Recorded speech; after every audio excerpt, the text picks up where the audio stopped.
my presentation is Bob wants all the stickers. So, as well as bringing Bob back, because we know that Bob is a Safety Day legend, I really felt compelled to give this talk because I think it's something that I'm very passionate about within our sport. I think progression is such an important part of skydiving, but I also believe that progressing in the right way is absolutely essential for a couple of reasons. Firstly, being safety, that's why I'm talking about it here at Safety Day.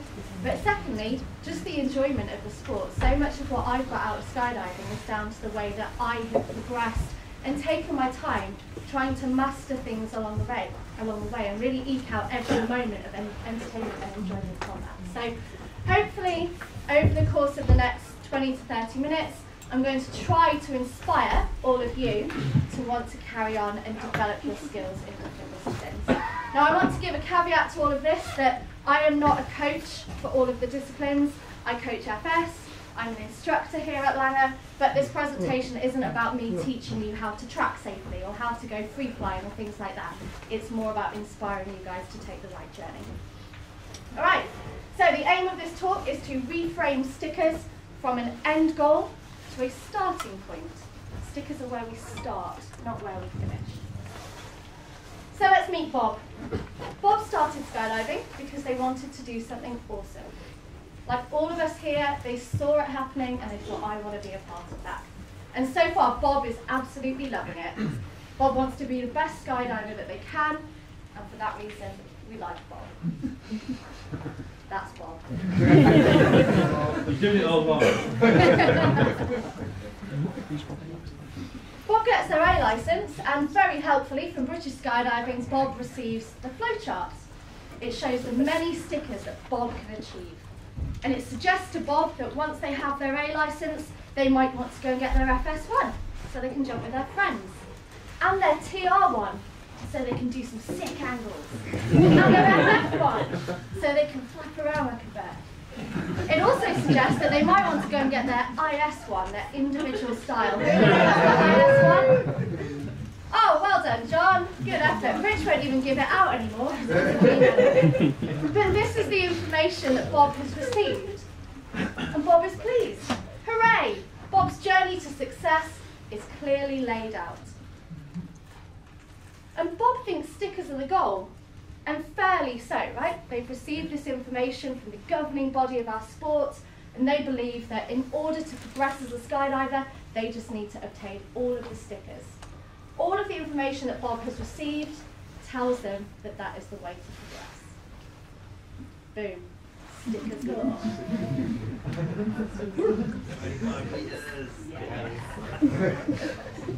The important thing here is that it's not Bob's fault. Bob has been given this information, and Bob just wants to do a good job. Bob just loves the sport and wants to progress, and this is the way that they've been told to do it. But Bob is at risk of making some poor decisions in the pursuit of their stickers. Bob doesn't realise the safety implications of trying to go too quickly.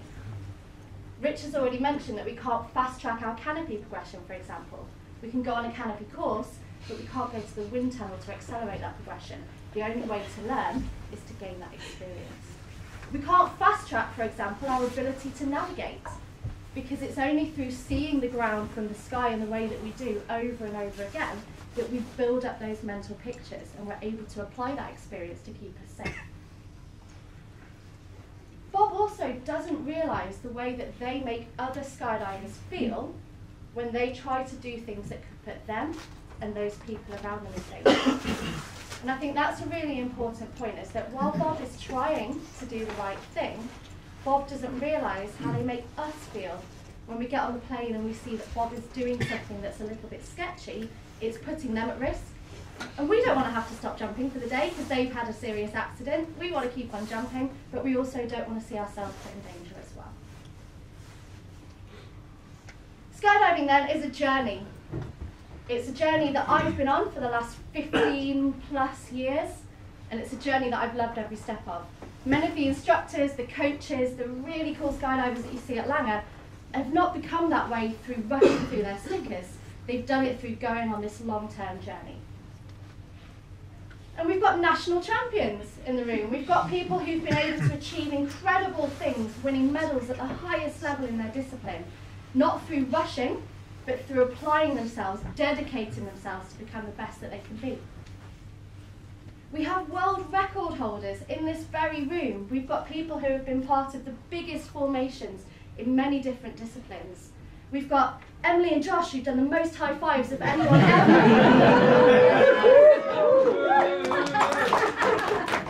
Through application and dedication to high fives. No sticker for high fives. No sticker.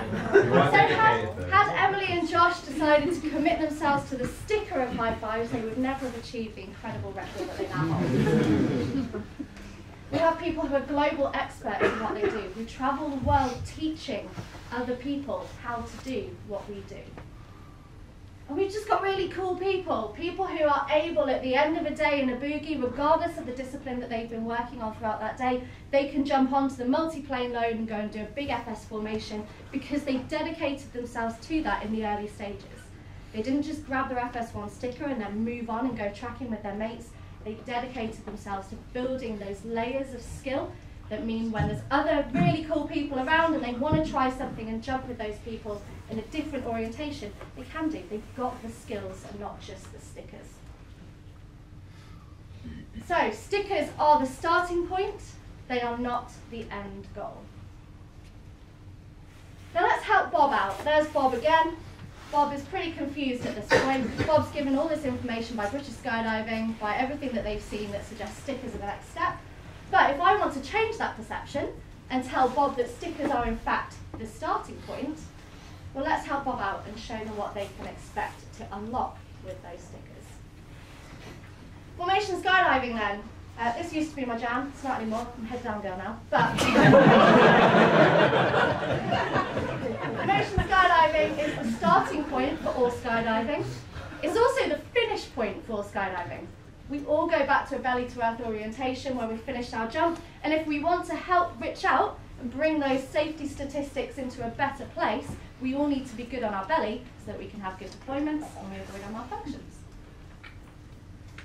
Formation skydiving then, let's inspire you guys to keep on doing this. So it's a great way to start jumping with your friends. It teaches you all of the basic skills that you need for jumping in groups in any discipline. The skills that you learn on a big way FS jump, for example, relating to things like the stadium approach, the different radials, how to manage a break-off, how to move into position, stop before picking up grips. All of these things are still really relevant if you want to go free-flying or tracking. They're equally relevant if you want to jump with Mr. Potato Head and you want to get the eye in the right place. You need to move, stop, place the eye. So whatever you're going to be doing, these basic skills in formation skydiving are really, really important. For some people, competition provides a really great aim. So we're inspiring Bob to carry on with their formation skydiving journey. Bob might want to join a team. That's what I did from my very first year as a skydiver. I think I was about, I don't know, I can't have had FS1 very long before I started in a team called Pogo Boing. And we went and we did a single A team just for fun, just for no other reason than just to go and see what happened. Then I was in a team called Enigma with Pete for a few years where we did AAA without spending any money and we just asked people for help and kind of fumbled our way through and learned a huge amount.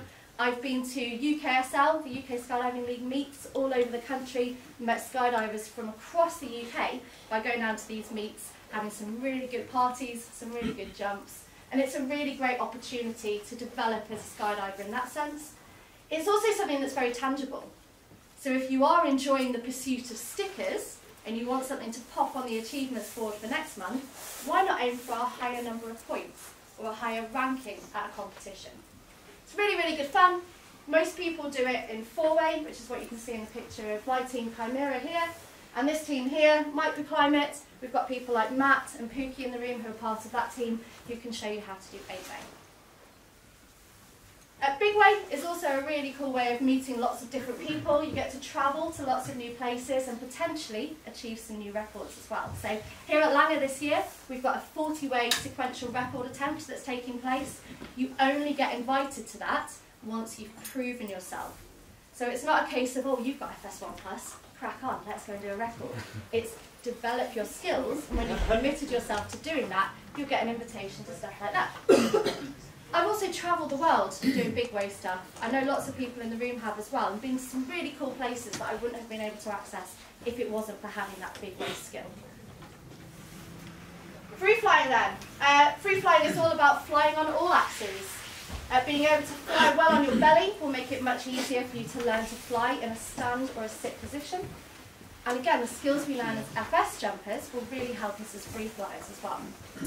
I just got back from a tunnel trip, and seeing the way that the free flyers there are able to just get onto their bellies to do their transitions, when they're doing their dynamic moves, they pass through the belly when they do their flares, all those sorts of things are built on a foundation of being good at formation skydiving in the first place. So I actually think that there's nothing more balanced in this sport than being a free flyer, known as a free flyer, but being able to jump on the end of the day big way in FS, because it shows that you've developed your skills by layering them. You haven't just rushed through ticking off the stickers. Free flying, just like FS, if you want to be inspired to carry on with it, you can compete. Points make prizes, so it's really great for anyone looking for tangible measures of success.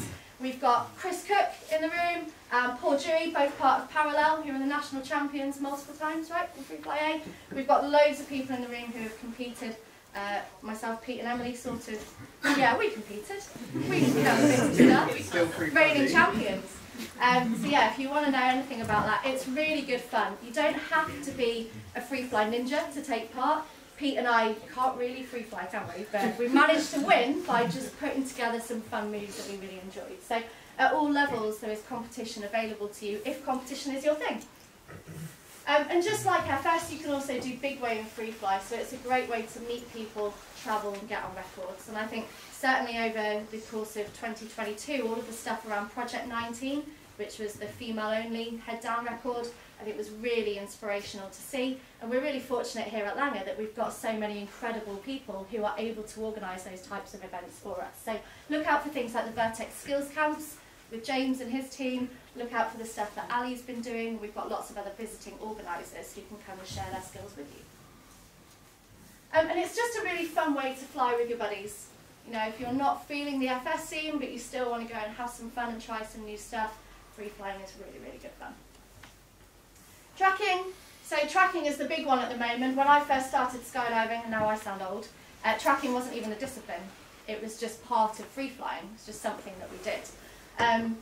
But do recognise now there are stickers available, which means arguably there's more scope for us to develop our skills in that area because it's more understood, there's more education around it. But being good at belly and being good at free flying can really help you excel in tracking. The skills that we learn across those disciplines help to upskill us for a tracking jump. And experience, as I've already mentioned, is a huge benefit when it comes to things like navigation. If you want to go on the Vertex Skills Camps this year for tracking, you have to have your FF1, because sometimes we go up in the sky to track and it's not suitable. It might be a little bit too cloudy for us. So if you don't have your FF1 and you've just rushed your way to tracking, some of those opportunities that TR1 can unlock are not available to you because you've bypassed some of the other areas. You can do events across the world that require a high level of skill to participate, and they usually want you to have FF1 as well. So that part of the presentation was hopefully to inspire all of you and show you what's available and what doors you can unlock with the stickers that you achieve. So everyone who's achieved big things, from competition wins to world records to just being able to jump with lots of people around the world, has worked really hard to get to that point. We've all been around, especially those of us on the staff, those of us who coach a lot, have been around a long time. And we haven't achieved what we've achieved by chasing stickers. We've done it by applying ourselves and dedicating ourselves to develop our skills. There's no rush, and it's not hard work either. It's really, really good fun. So find the right events, join in with the right groups, and develop your skills. So, poor old Bob was a little bit lost, but hopefully at this point in the presentation, Bob is inspired. Bob knows that stickers are the starting point, so what can Bob do now? Once Bob has FS1, Bob can look out for events like the Rookie Rumble Starlets. That's coming up early in the year, so that's led by Brian Cumming. If you are early stages in FS, that's a really great event to join. It's an event that's built around bringing top-level coaches, really high-level experienced people, to come and share their skills with lower-level, more junior jumpers. Really great way to build your skills. UKSL Langer, so there are various of these UK Skydiving League competition events across the UK, and one of them is happening right here at Langer, so get yourself involved in that. You don't have to have done a lot of training, you just have to have 3 other people to jump with you, and hopefully a camera person as well. Big Wave Basics, we are running Big Wave Basics pretty much every progression weekend throughout this year, so that's your opportunity to come along. It's not called Big Wave Beginners because it's not just for beginners, it's for anyone who wants to come and develop the basic foundational skills of FS Big Wave. And the Rookie Rumble is another really good one to join towards the end of the year if you are more junior. Looking for more aspirational stuff, the Will Cook Walk Up Load Organise stuff throughout the year is really good. If you've got your FS1 Plus, keep on building your skills, he's a great person to learn from. We've got lots of stuff with Matt. Invitational means that you need to earn an invite, so you have to dedicate yourself in that sense. We've got the 40-way record and the Sky Games, which is also going to be an application-based event. We have, and we've also got the Langer League. So that launched this week. The Langer League is your opportunity to get involved in competition in a very informal manner, your chance to win some jump tickets for you and your friends. So all you need to do is for FS, you need 2 other people, so 3 of you do an FS jump, and you can submit the video, you can submit it with as many different people as you like, as many times as you like. The team with the most points by the end of the month gets some jump tickets. And you can find some 3-way random draws on our website as well, if you're wondering what you can do in the sky with your friends. So let's say that Bob is really into free fly instead. What can Bob do next there? Well, we've got FF1 Plus coming up, which is our beginner level event for free flyers. So once you've got your FF1, you can go and join some small groups and get some coaching. We've got the Vertex Skills Camps, and we've got some more aspirational. Paul Cooper's doing some head down stuff for us, so there's lots going on there. And tracking wise, the Langer League again, you can do that in free flying as well. 2 people perform, 1 person films it, so another 3-person event. Tracking, we've got the beginner angle weekend coming up, the 1st and 2nd of April, with Tim and Matt. So if you want to get involved with that, you need to apply via the form on Facebook. We've got the Vertex Skills Camps again, and we've got the Joyriders coming to do some tracking coaching with us as well. Bob is happy. In summary, the aim of this presentation was to reframe stickers from the end goal to the starting point. The stickers are a proxy for safety. The stickers, all they tell you is that you are allowed to go and continue practicing in that discipline. I was with the person that was coaching us this week at the tunnel is a very well-known international load organiser, and he travels the world doing jumps with people, and he said to me, when someone turns up, they've got their FF1 or their FF2 or TR1-2, it doesn't matter to him.